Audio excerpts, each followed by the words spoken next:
Doctor, what we've seen with these different vaccine rollouts over the past months is when the vaccine is first available, you're going to get a large amount of people who have been waiting for this. They're going to go in there, they're going to get vaccinated as soon as possible.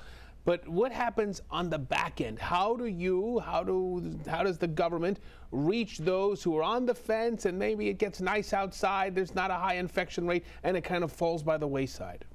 I think it's the current reminders saying that we'd like your children to be up to date on all of their shots.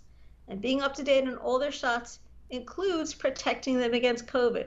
So you're right, today's a beautiful day. Maybe you're not going to go for that appointment, but please make it for next week or the week after. Because at the end of the day, your child's health is important not only to you and to us, but to everybody. And protecting them is something pediatricians do incredibly well.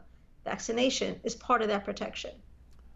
Recently was reading a tweet from Dr. Jerome Adams, the former Surgeon General under the Trump administration, who was saying that a real effort has to be made by government, by public health systems to reach children in communities of color, to reach children who may not have routine visits to a primary doctor, to make sure they have the vaccine available to them. Do you believe that there will be a significant effort to make sure that happens, or will we see disparities once again in vaccination status among communities? I think it's important for everyone to be on the same page, and it's not just the pediatrician's job or the government's job.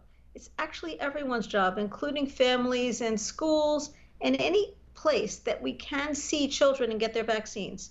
A lot of pharmacies will have the vaccines available too, and oftentimes pharmacies are located close to those communities that may not necessarily have access to pediatricians or walk-in urgent centers.